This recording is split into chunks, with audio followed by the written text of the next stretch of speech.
Cancer is a sly enemy. It attacks from within. To thrive, cancer cells modify and leverage the very same mechanisms and cell exchanges that are needed for maintenance and growth of normal cells. We need to understand the cellular, molecular, and physical behavior of cancer cells, how they grow, how their behavior differs from normal cells, and how our immune system tries to stop cancer cells from growing. Findings from such detailed studies sets the path to explore and find drugs, medicines, and therapies that can stop cancer growth and cure the patients.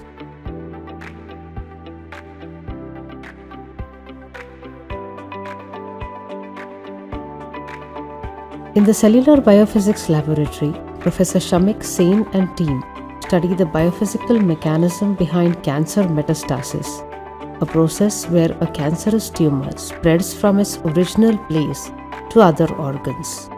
To spread to other organs, the cancer cells need to navigate their way through the extracellular matrix, the tissue that surrounds and supports the different kinds of cells in the body. The extracellular matrix, or ECM, plays an important role in many body processes including wound healing and tissue repair. The extracellular matrix is porous, allowing water, nutrients, and signaling molecules to pass through. Professor Sen and team seek to understand how the cancer can move through the tiny pores in the matrix. They measure cell properties such as stiffness of the cell membrane and nucleus, and forces exerted by cells under given conditions using optical and atomic force microscopy. The extracellular matrix around cancerous tissue is observed to stiffen. Excessive deposition of ECM protein collagen and increase in the cross-linking of these proteins makes the matrix denser and more rigid. One may think that a dense and rigid matrix should reduce the pore size of the matrix and ideally stop the cancer cells from migrating. However, the reverse happens. More the stiffening, more aggressive is the cancer cells. We have found that more the matrix, the cancer cells are known to secrete enzymes such as matrix metalloproteinases, which actually degrade the matrix, thereby creating an enlarging existing pores permissive of cells to pass through. We are identifying how biophysical properties change between one cell to another and how this enables collective movement of a group of cells through the matrix which is severely short of space. Cancer cells also actively alter other cell types in their vicinity. For example, they change fibroblasts to cancer-associated fibroblasts and immune cells to tumor-associated macrophages. The cancer cells make their own nucleus softer so that they can pass through the pores of the matrix. We are trying to assess how cells decide on when to secrete these proteases, because secretion of these matrix degrading enzymes is energetically costly. In the Precision Oncology Laboratory, Professor Sushil, Kumar and team study the fundamental biology of cancer from a molecular and cellular standpoint. Several gene mutations are observed in cancer cells. Gene mutations change the protein expression, carbohydrates or glycan expressions, and signaling associated with the cells. Only a few of the mutations, called driver gene mutations, help the cancer grow. Others may just be a side effect of the driver gene mutations. To effectively stop cancer progressions, we need to identify the driver gene mutations and try to stop those using drugs or other therapies. We want to target some specific phenomena of a cancer. What are the genes of this signaling important for the invasion to the surrounding tissue? Important to keep this cell alive during this blood pressure or shear pressure?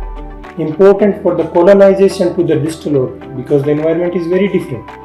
So that's what we try to find out. With our computational analysis, we found out that during this cancer progression, glycosylation pattern in one of the cancer is completely changed.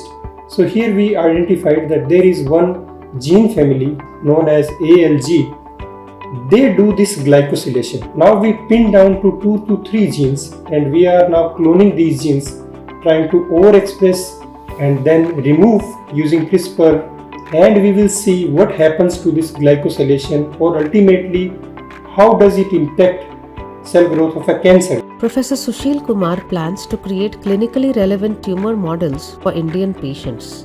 He is also working on developing a blood-based biopsy test so that the painful needle extraction of tissue for biopsy can be avoided.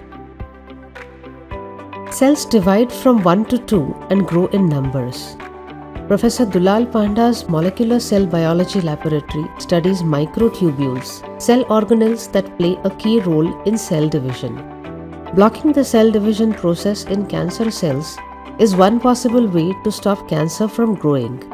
Professor Panda's team has uncovered new proteins that regulate the formation of microtubules. The team is exploring compounds and chemicals that can stop cell division by disrupting the microtubule dynamics of the rapidly dividing cancer cells and halt their proliferation. They employ a combination of biochemical, biophysical, molecular, and cellular approaches to study the effects of anti-cancer compounds. Professor Panda's research has shown that derivatives of curcumin and resveratrol, compounds found in turmeric and red wine respectively, could effectively arrest the growth of many cancer cell lines. He has identified a promising anti-cancer agent named C12, an analog of a plant-derived molecule called combratastatin A4. The team has explained how C12 can stop cell proliferation by suppressing the microtubule dynamics, arresting cell division, and by blocking signaling pathways needed for the survival and growth of the cells. Professor Panda's team also explores and develops drug delivery systems such as nanoparticles and conjugates that can deliver anti-cancer drugs to specifically targeted cancer cells with better efficacy and less toxic effects. In the Immunoengineering laboratory, Professor Rahul, Purwar and team research cancer immunotherapy, a therapy in which the patient's own immune system is stimulated and enabled to kill cancer cells. They have patented a more efficient form of CAR T cells, a gene immunotherapy product for cancer treatment. Specialized killer cells, called T cells, in the human immune system protect our body from cancer and other diseases. They can recognize tumors and cancerous growths and destroy them. In advanced stages, cancer cells can inactivate T cells or modify themselves in a way that T cells cannot detect them. CAR T-cell therapy restores the ability of the T cells to recognize the cancer cells and kill them. Chimeric antigen receptors, or CARs or CARs, assist the T cells in recognizing and attaching to a specific protein or antigen present on cancer cells. The interaction between these two proteins leads to the destruction of cancer cells.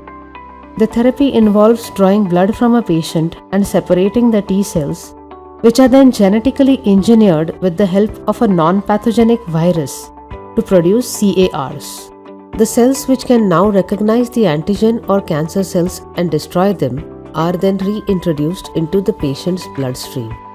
The CAR T cells are popularly called living drugs, as T cells are living cells and they stay in the body forever. The CAR T cell therapy from Professor Purwar's lab is the first CAR T cell therapy in India. It has passed clinical trials and is now commercially available as an affordable option for cancer therapy. It has had the honor of being dedicated to the nation at the hands of the Honorable President of India, Srimati Draupadi Murmu.